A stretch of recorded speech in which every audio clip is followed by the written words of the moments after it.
Quero convidar as crianças para virem à frente, eu tenho uma história para elas. Uma sacola na mesa já diz, né, que há uma história a ser contada aqui para as crianças. Deixa eu sentar aqui e ficar mais ou menos da altura de vocês. Tudo bem? Que legal, quantas crianças nós temos aqui. Muito bom. No sermão de hoje, eu vou falar sobre a importância de nós termos a presença de Deus na nossa vida como uma fonte de consolo. Mas deixa eu contar para vocês uma história que um pastor pregou há muito tempo, ou falou há muito tempo, quando eu estava morando lá nos Estados Unidos. O nome dele era Max Lucado. Ele contou uma história de quando ele era criança. Ele morava lá nos Estados Unidos e o pai dele era fazendeiro. E todos os dias o pai dele ia trabalhar lá na fazenda, e depois o pai dele voltava à tarde.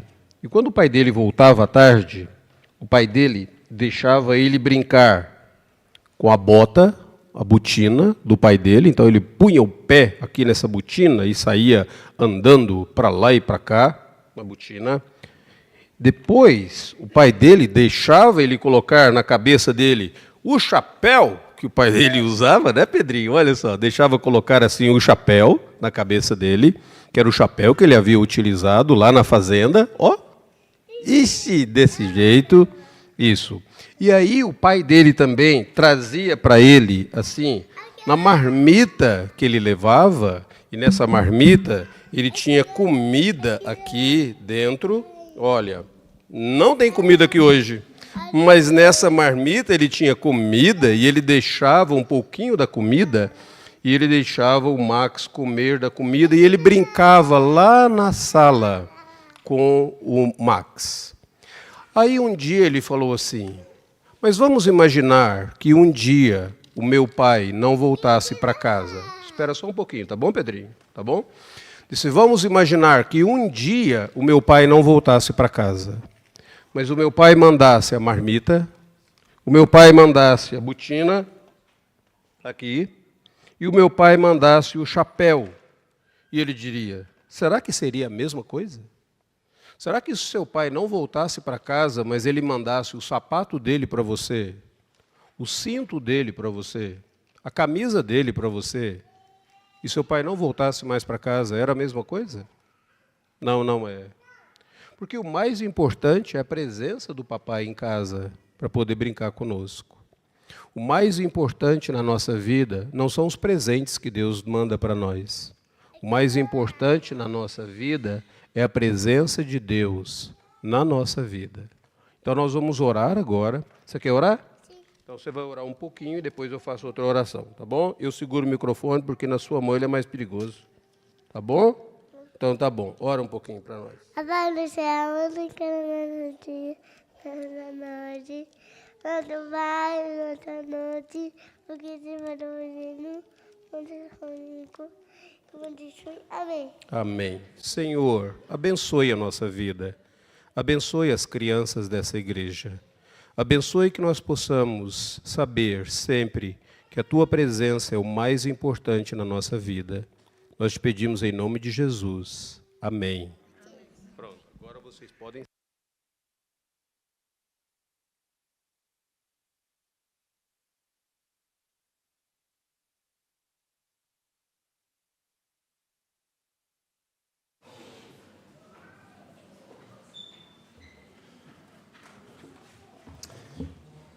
É desafiador ter as crianças aqui na frente, mas muito agradável. Vocês nem imaginam o quanto eu me divirto com essas coisas, né?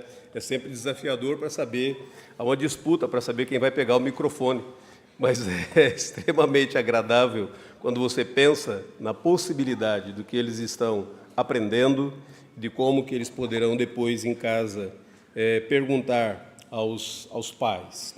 Só uma palavrazinha antes de nós iniciarmos o nosso sermão. Sabe essa declaração de fé que você leu essa manhã na liturgia? Quem é Deus? Tem uma história pitoresca sobre essa declaração de fé do Catecismo Maior de Westminster. A história pitoresca é que os teólogos estavam ali reunidos e aí eles tinham que ter uma definição, não é quem é Deus, mas como é que você vai definir Deus? É uma situação muito difícil e eles tentavam de uma maneira e não conseguiam, tentavam de outra e não conseguiam. E aí, naquele impasse para decidir quem é Deus, eles pediram que um jovem teólogo escocês chamado George Gillespie orasse, para que Deus desse iluminação a todos eles.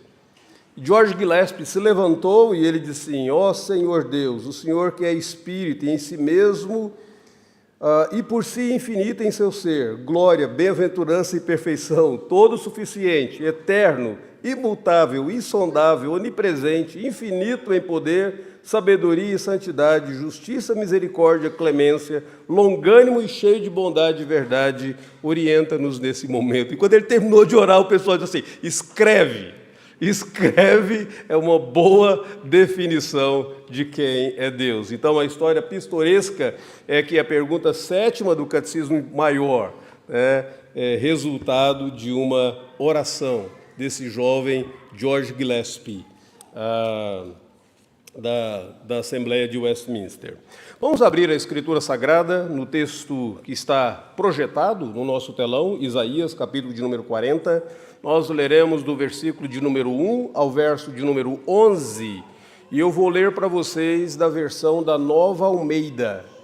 Isaías 40, de 1 a 11, se tiver qualquer variação, seriam pequenas variações, dependendo da versão que você tem aí em suas mãos. Diz assim o texto bíblico: Consolem, consolem o meu povo, diz o Deus de vocês. Falem ao coração de Jerusalém e anunciem que o tempo da sua escravidão já acabou, que a sua iniquidade está perdoada, que ela já recebeu em dobro das mãos do Senhor por todos os seus pecados.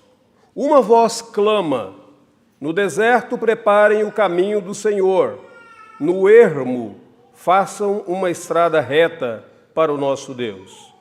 Todos os vales serão levantados, todos os montes e colinas serão rebaixados.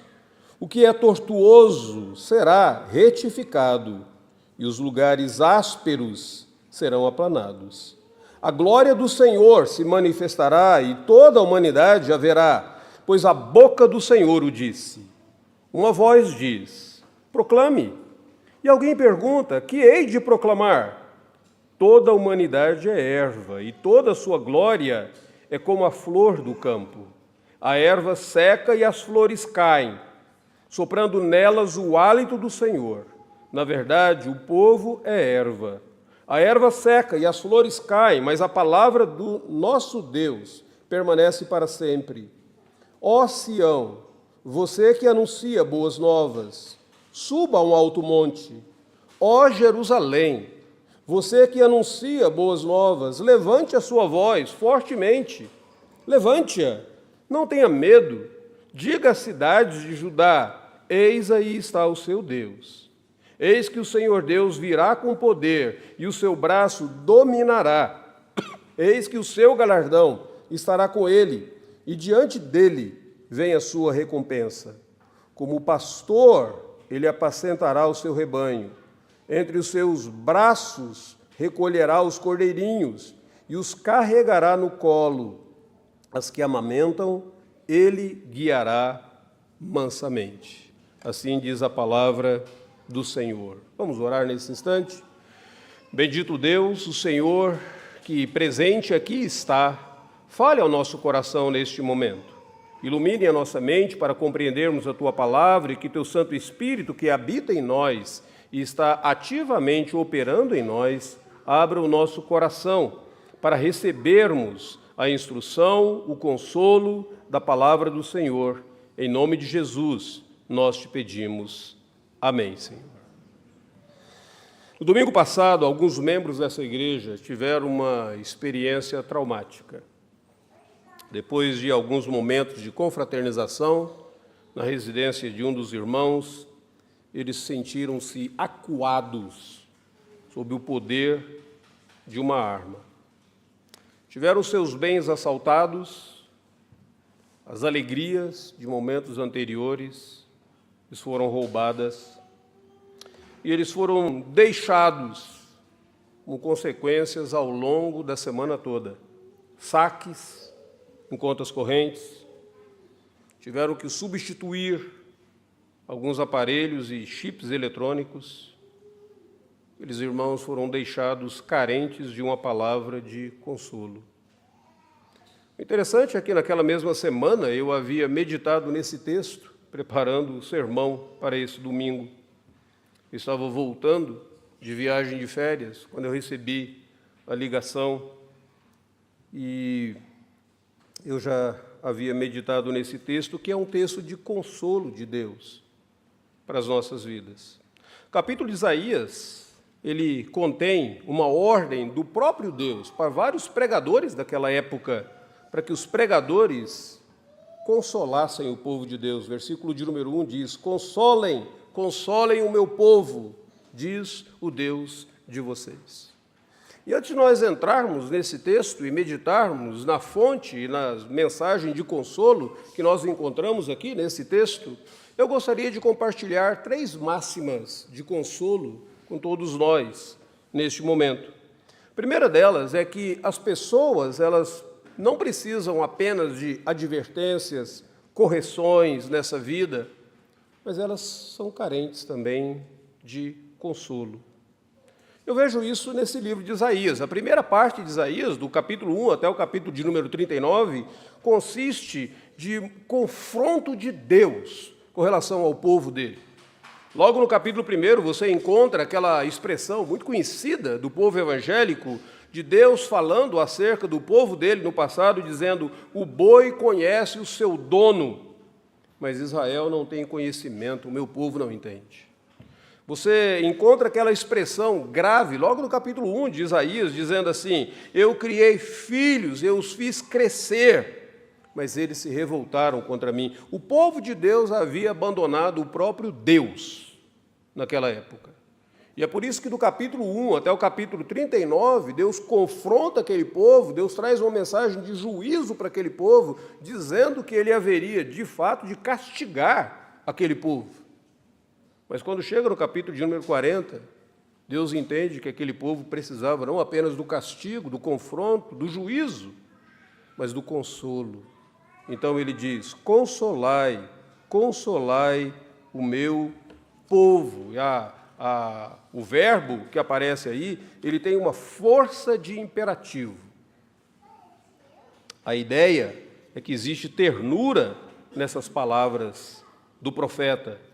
E a máxima, a lição que nós aprendemos é que as pessoas nessa vida, elas não precisam apenas de confrontos, advertências, mas de consolo. E aquele povo precisava de consolo. Eu creio que todos nós precisamos de consolo neste momento. A segunda máxima, antes de entrarmos no texto, é que o verdadeiro consolo, para ser eficaz, ele precisa atingir o coração.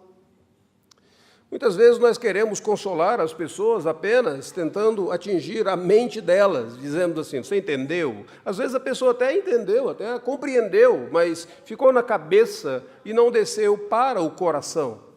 Há uma ilustração muito interessante sobre isso na Bíblia Sagrada, de quando o apóstolo Paulo pregava o Evangelho, e Paulo já estava preso naquele momento, e ele teve a oportunidade de pregar diante de um rei judeu chamado Agripa. E quando Paulo dava o seu testemunho e falava do que Deus havia feito na vida dele, ele foi interrompido por outra pessoa que virou e disse assim: você está louco, Paulo? E Paulo responde dizendo: não, eu não estou louco. E ele diz: o rei Agripa, você acredita nos profetas? Eu sei que o senhor acredita. E o rei Agripa responde para Paulo assim: por pouco você me convence a me tornar um cristão. Em outras palavras, Agripa sabia na mente dele de vários fatos que Paulo estava mencionando, mas não estava alojado ainda no seu coração. O seu coração não cria ainda. Muitas pessoas, elas têm uma noção clara, certa, correta mas o coração não foi transformado. É por isso que quando Deus diz aqui em Isaías 40, para consolar o povo, ele diz assim no versículo de número 2, falem ao coração de Jerusalém. Todos precisam de consolo. O consolo, para ser efetivo, necessita atingir o coração, não apenas a mente. Não apenas de uma maneira abstrata, mas atingir o coração, o íntimo da pessoa. A terceira máxima é que o consolo, para ser eficaz, ele precisa estar fundamentado em uma base sólida, em alguma coisa que seja verdade, alguma coisa que seja concreto. Ninguém é verdadeiramente consolado por palavras enganadoras. Na Bíblia Sagrada, os chamados amigos de Jó tentaram consolar Jó, mas eles tentaram consolar Jó com argumentos que eram argumentos mentirosos. E teve um determinado momento que o próprio Jó fica revoltado com tudo aquilo e volta-se para aqueles amigos dele e diz assim: todos vocês sois consoladores molestos. Em outras palavras, vocês não estão me consolando, porque vocês não estão trazendo coisas verdadeiras para o meu coração, vocês estão trazendo coisas falsas para o meu coração. E é por isso que em Isaías 40, quando Deus diz, consolem, consolem o meu povo, ele dá um fundamento verdadeiro. Versículo de número 8, ele diz assim, a erva seca e as flores caem, mas a palavra do Senhor permanece para sempre.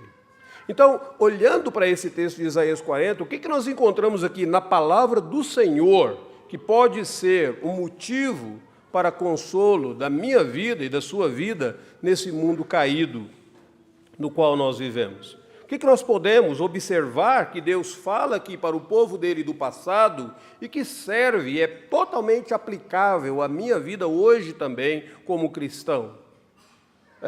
Só para vocês entenderem melhor a situação, esse texto de Isaías foi profetizado por Isaías de alguma coisa que haveria de acontecer depois do cativeiro babilônico. Só que o cativeiro babilônico só ocorreu depois de 100 anos da morte de Isaías. E o cativeiro babilônico durou 70 anos. Então esse consolo de Deus aqui para aquele povo, de fato viria cerca de 170 anos depois do que Isaías estava fazendo. Isaías estava profetizando que o povo deveria ser consolado com essas palavras. E o que nós encontramos aqui que seria consolo para eles e é consolo para nós? Eu quero chamar a sua atenção para o versículo de número 2. Olha o verso 2. Falem ao coração de Jerusalém e anunciem que o tempo da sua escravidão já acabou, que a sua iniquidade está perdoada. Em outras palavras, a mensagem de consolo aqui é o seguinte: o cativeiro acabou. 70 anos de cativeiro, 70 anos de sofrimento, acabou. E se vocês quiserem ter uma ideia do que foi aquele cativeiro, volte os seus olhos para o versículo de número 5 até o versículo 7 do capítulo 39, que é o capítulo anterior. No versículo 5 a 7, Deus estava profetizando, ou mandando Isaías profetizar, que o cativeiro haveria de acontecer, e olha o que aconteceria no cativeiro. Versículo de número 5. Ouça a palavra do Senhor dos Exércitos, eis que virão dias em que tudo o que houver no seu palácio, isso é, tudo o que os seus pais ajuntaram até o dia de hoje, será levado para a Babilônia, não ficará coisa alguma, diz o Senhor. Ou seja, quando ocorreu o cativeiro, o palácio do rei de Judá foi assaltado, mas não foi apenas o palácio. A cidade foi destruída, os muros foram acabados, o templo de Deus foi destruído. Eles desacralizaram o templo do Senhor. Tudo foi destruído e tudo ficou em ruínas. Teve um profeta, o profeta Jeremias, que escreveu um livro chamado Lamentações para falar sobre a ruína e a situação em que a cidade de Jerusalém ficou. Neemias, mais tarde, vai perguntar para um dos seus irmãos como que estava Jerusalém, e ele vai dizer, a cidade está em ruínas, Até os muros foram derribados, não tem nada ali. As pessoas que vivem lá estão em grande miséria. O cativeiro foi mais ou menos para os judeus como o fim do mundo. Tudo acabou. Tudo aquilo que eles haviam entesourado, tudo aquilo que eles haviam trabalhado, tudo aquilo que eles haviam, de alguma maneira, acumulado com muita dificuldade, foi saqueado, foi levado pelos babilônios. E aquilo durou 70 anos. Uma outra coisa mais para você observar da tristeza daquele cativeiro, olha o versículo de número 7. Alguns de seus próprios filhos, gerados por você, serão levados para que sejam eunucos no palácio do rei da Babilônia. Aqui Isaías está falando com o rei, mas isso não aconteceu apenas com o rei Ezequias e com a família do rei Ezequias. Isso aconteceu com vários judeus. Daniel foi levado. Os amigos de Daniel foram levados. O profeta Ezequiel também foi levado. Se vocês observarem, todos estes homens e alguns outros, muitos foram mortos, alguns tiveram os seus olhos vazados e ficaram cegos, foram cegados naquele momento. Outros enfrentaram pestilências, fome, uma situação de miséria. Tudo aquilo durou 70 anos. E agora, no capítulo 40, a mensagem de Deus para aquele povo é o seguinte: o tempo da sua desgraça acabou. Por quê? Porque ele vai dizer, porque a sua iniquidade foi perdoada. A mensagem de consolo era o seguinte: olha, você não será mais castigado, porque eu decidi perdoar vocês. O perdão de Deus é a base de toda a restauração. A mensagem de consolo para aquele povo é o seguinte: olha, naquilo que de fato importa, vocês não terão que se inquietar mais. O que de fato importa na nossa vida? Os nossos bens, a nossa saúde, todos eles são importantes para nós. Os nossos amados, todos eles são importantes para nós. Mas o que importa de fato para a eternidade é o nosso relacionamento com Deus. Os bens materiais, eles nos sustentam nessa vida, mas o nosso relacionamento com Deus, ele nos sustenta na eternidade. E aqui, o que Isaías estava proclamando é o seguinte: olha, vocês foram perdoados e a partir de agora, vocês podem ter um relacionamento harmônico com Deus. Na verdade, não existe vida eterna se nós não tivermos relacionamento com Deus. O próprio Jesus Cristo disse assim, que em te conhecer a vida eterna. A vida eterna consiste nisso, em te conhecer. Se nós temos um relacionamento com Deus, nós temos vida eterna, e a condição sine qua non para termos esse relacionamento com Deus é o perdão. É Deus perdoar os nossos pecados, porque os nossos pecados fazem separação entre nós e o nosso Deus. O que é perdão? É esse cancelamento da dívida, a destruição do título que poderia levar você para o tribunal. E a Bíblia diz que em Jesus Cristo, o escrito de dívida que era contra nós foi cravado na cruz. E Deus decidiu nos perdoar. Deus está dizendo para o povo judeu: vocês não precisam ficar inquietos mais, porque a iniquidade de vocês foi perdoada. A ira de Deus saiu sobre vocês. E da mesma maneira, sobre aqueles que são cristãos, aqueles que creem em Cristo Jesus e que têm as suas vidas debaixo do senhorio de Jesus Cristo, a ira de Deus que deveria cair sobre você, caiu sobre Jesus lá na cruz do Calvário. Quando Jesus lá na cruz do Calvário gritou dizendo: Deus meu, por que me desamparaste? Naquele momento ele foi desamparado pelo Pai e sentiu a ira do Pai para que eu e você nunca mais nos sentíssemos desamparados.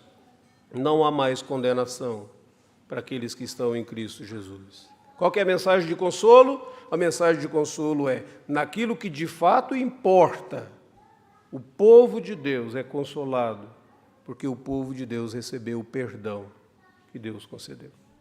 É claro que o perdão, o meu perdão, custou o sangue de Cristo Jesus. O meu perdão custou a vida de Cristo Jesus naquela cruz. O meu perdão custou o fato de Cristo receber a ira de Deus sobre si, para que eu recebesse a graça de Deus e Deus pudesse dizer para mim: sua iniquidade foi perdoada. Que coisa abençoadora, que alívio para o meu coração, que consolo divino para a minha vida, de saber que em Cristo Jesus eu tenho perdão dos meus pecados. Mas a segunda mensagem de consolo que você encontra aqui está a partir do versículo de número 3. Verso de número 3 em diante, você tem aí uma promessa de Deus, uma profecia do Senhor. Diz assim: uma voz clama no deserto, preparem o caminho do Senhor, no ermo, façam estrada reta para o nosso Deus. Todos os vales serão levantados, todos os montes e colinas serão rebaixados, e a glória do Senhor se manifestará. Aqui nós temos uma promessa de Deus. A promessa de que haveria um dia em que vales seriam nivelados, colinas seriam aplainadas, um momento em que a glória do Senhor haveria de se manifestar totalmente. E essa promessa do Senhor foi cumprida na vinda de Cristo Jesus. Se você se lembra bem das suas leituras dos evangelhos, você vai observar que essa expressão que aparece aqui no deserto, prepare o caminho do Senhor, ou voz que clama no deserto, prepare o caminho do Senhor. Todos os vales serão levantados e todos os montes e colinas rebaixados. Você vai se lembrar claramente que esta é uma passagem bíblica direcionada a João Batista, aquele que será o precursor da vinda do Messias. Então, essa promessa de Deus se cumpre em João Batista, e a promessa que diz: a glória do Senhor se manifestará e toda a humanidade a verá, pois a boca do Senhor o disse, ela se cumpre exatamente no nascimento de Jesus Cristo.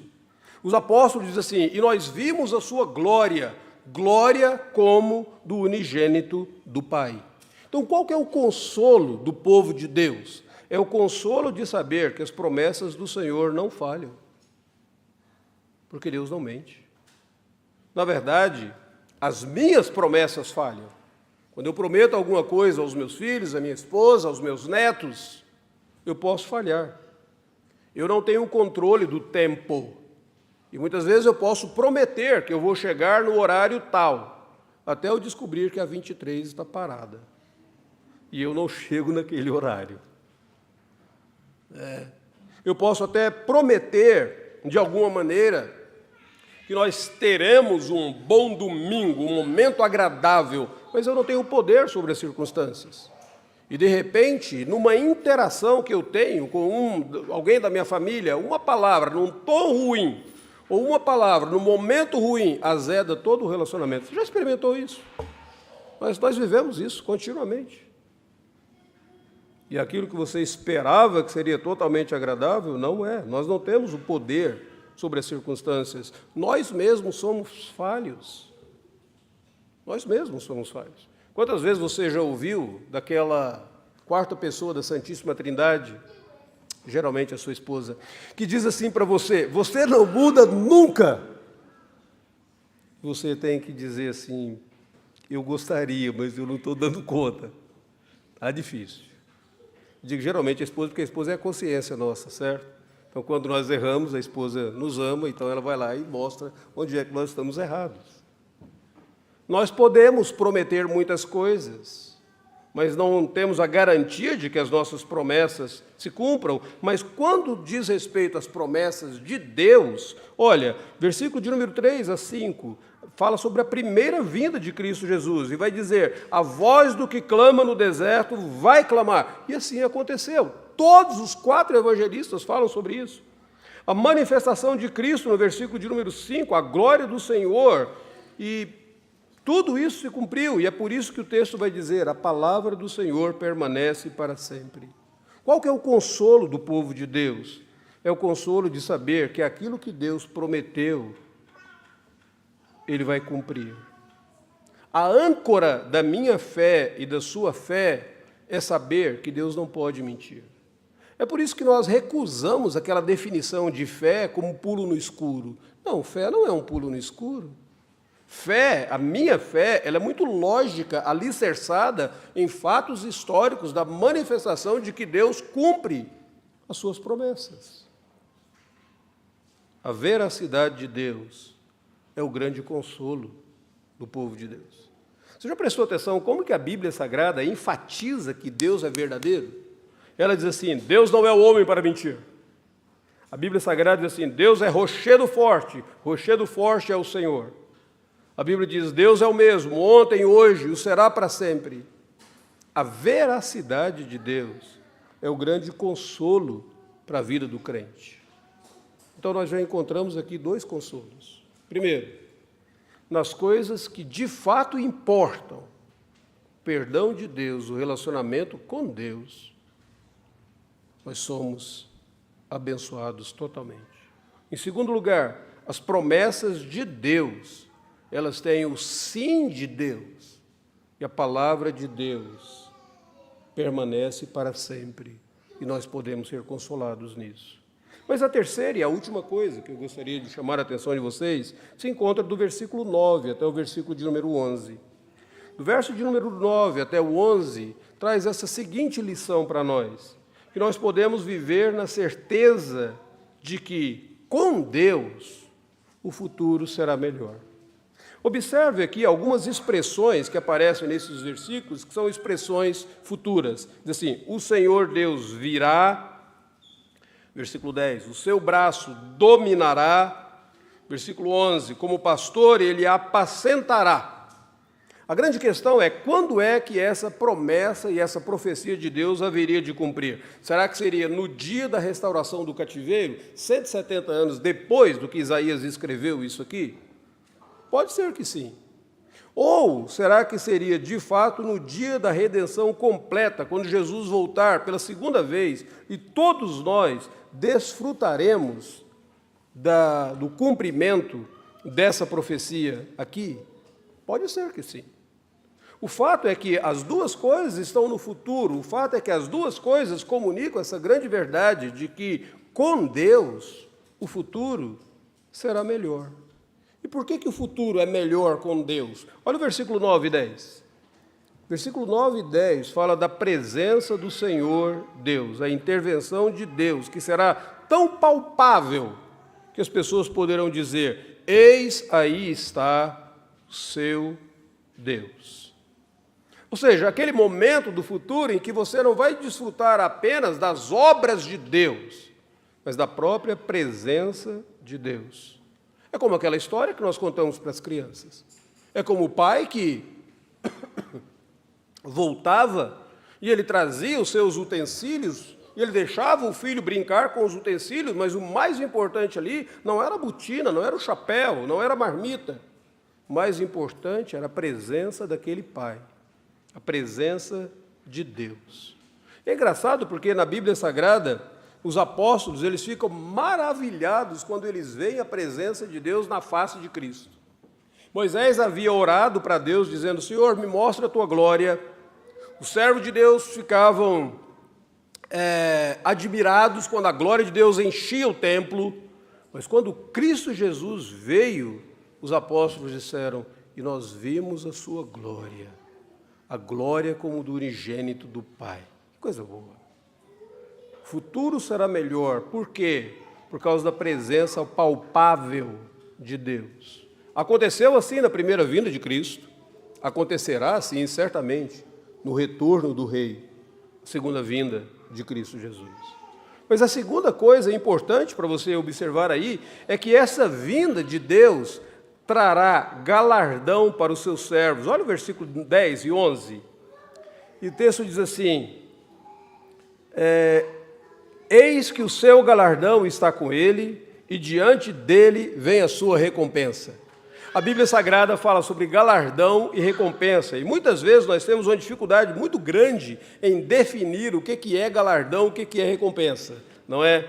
Talvez a pior, nós escolhemos, porque nós temos dificuldade, nós vamos para o pior que existe. Tem muitas pessoas que falam assim, meu galardão será uma mansão no céu, melhor do que a sua. Você acha que Deus vai abençoar uma atitude invejosa dessa, né, avarenta dessa que você está tendo? Você acha que é isso que é galardão? E nós escolhemos a pior coisa. Ou às vezes nós fazemos alguma coisa e quando alguém nos agradece, nós falamos, não, isso aí é só mais um tijolinho para a minha mansão no céu. A gente escolhe sempre a pior maneira de definir galardão. Então vamos tentar definir por uma perspectiva bíblica A Bíblia fala que haverá recompensa, a Bíblia fala que haverá galardão, mas como que nós podemos definir galardão? Em primeiro lugar, nós podemos definir galardão por proximidade. Vocês se lembram daquele texto que uma mãe de 2 dos apóstolos de Jesus falou assim: Senhor, quando o Senhor vier na tua glória, permita que um dos meus filhos esteja do teu lado direito e o outro do teu lado esquerdo. O que ela estava querendo pedir? Senhor, que a recompensa deles seja eles estarem mais perto de ti. Bom, essa é uma ideia. Essa é uma boa ideia. Talvez, de fato, o nosso galardão celestial seja proximidades com o próprio Senhor. Ou talvez galardão na Bíblia Sagrada seja o reconhecimento da parte de Deus de que nós vivemos uma vida reta aqui. O apóstolo Paulo, quando ele escreve sobre a sua vida, sobre o seu ministério, ele diz assim: a nossa glória é esta, o testemunho de que com santidade e sinceridade temos vivido nesse mundo. Você já imaginou o galardão, a recompensa que será quando o Senhor Deus te receber no céu e disser assim: bem feito, servo ou serva fiel, você viveu com sinceridade e retidão no mundo, você me representou bem, receba o seu galardão. Que coisa boa! Ou talvez galardão seja o reconhecimento de você ter sido um instrumento na transformação de outras vidas, na conversão de outras vidas. O apóstolo Paulo, quando ele escreve sobre a igreja dos Coríntios, ele diz assim: vocês são a nossa glória no dia do Senhor Jesus. Que coisa fantástica! Paulo estava dizendo: quando eu me apresentar diante do Senhor Jesus Cristo, eu vou poder dizer para ele: Senhor, essas pessoas foram alcançadas pelo ministério que o Senhor me concedeu. Eu fui instrumento do Senhor para a transformação dessas vidas. Esse é o meu galardão, essa é a minha glória. Senhor, veja quantos filhos eu estou te apresentando, veja quantos frutos da pregação do Evangelho eu estou apresentando para vocês. O fato é que existem várias maneiras de você definir galardão, mas o capítulo 40 está dizendo que Deus promete um futuro melhor para você, porque Deus não se esquece dos seus esforços para viver para a glória dele. Deus não se esquece das suas dificuldades em permanecer fiel a ele. Lá nas provações que você tem no seu trabalho, lá na sua escola, a dificuldade que às vezes você tem no ambiente familiar para você manter a fé em Deus, o compromisso com o Senhor Deus, quando muitas vezes algumas pessoas da família tentam te desmotivar, dizer para você que igreja é passatempo, dizer para você que ler a Bíblia não tem importância alguma, dizer para você que comunhão com os irmãos não tem importância.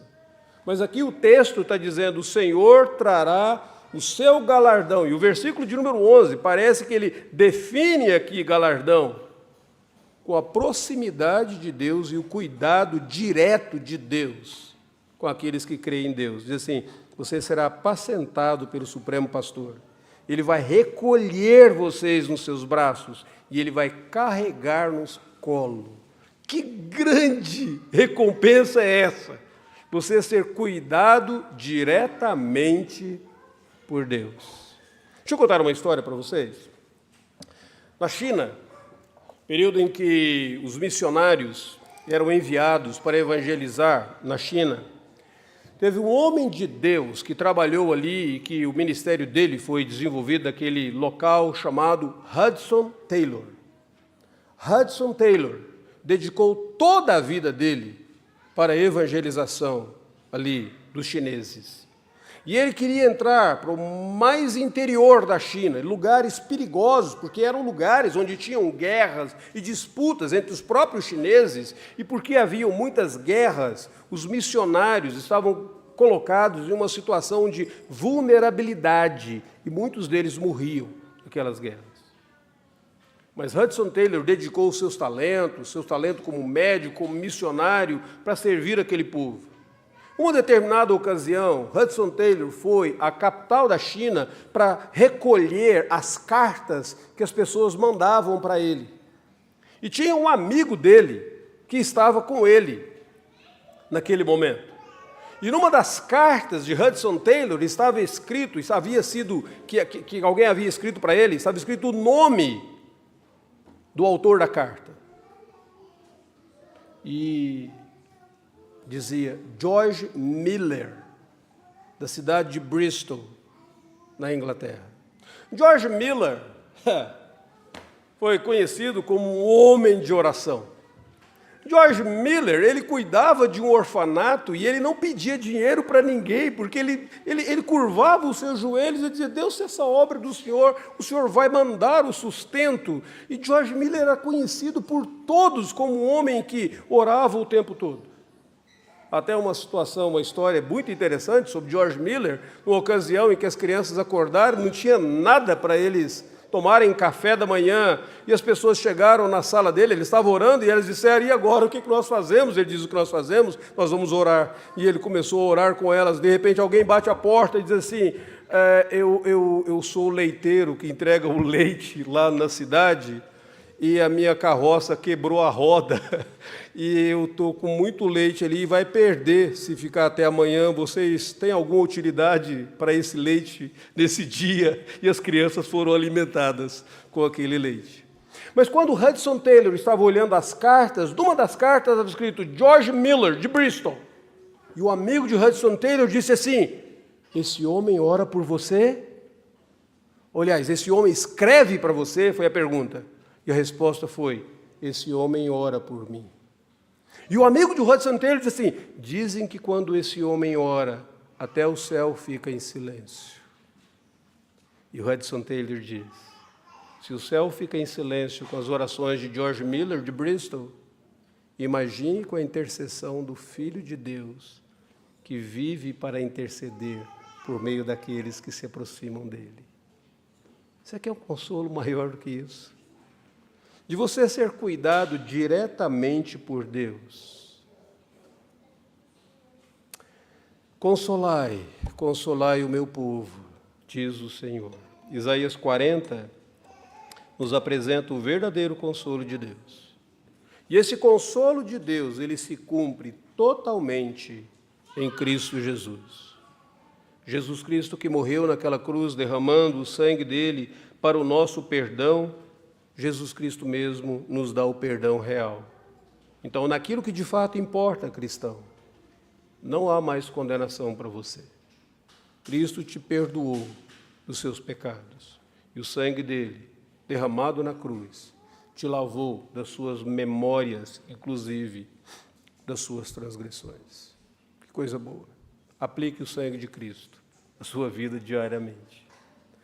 Daquilo que de fato importa, crente, as promessas de Deus são a garantia de que tudo que o Senhor falou se cumprirá.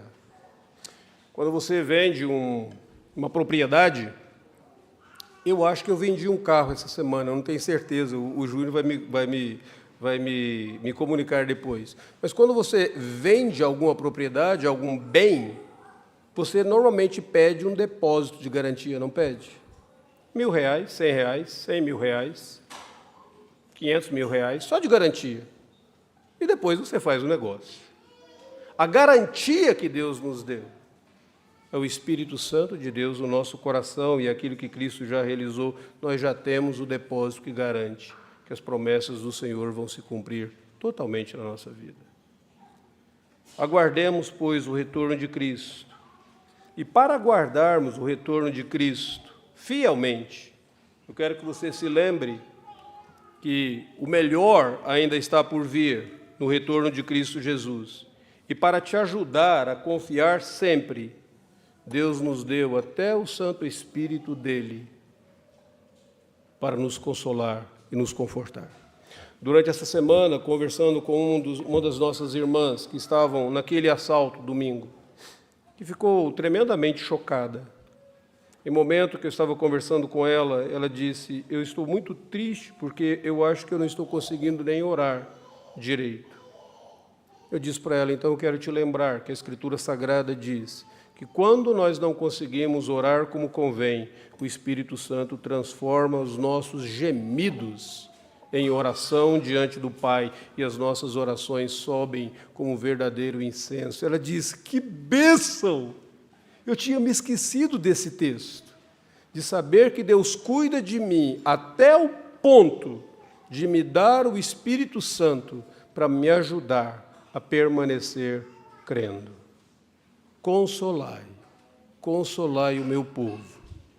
Em Deus, em Cristo, eu e você temos o verdadeiro consolo, e nós somos mais do que vencedores em Cristo Jesus.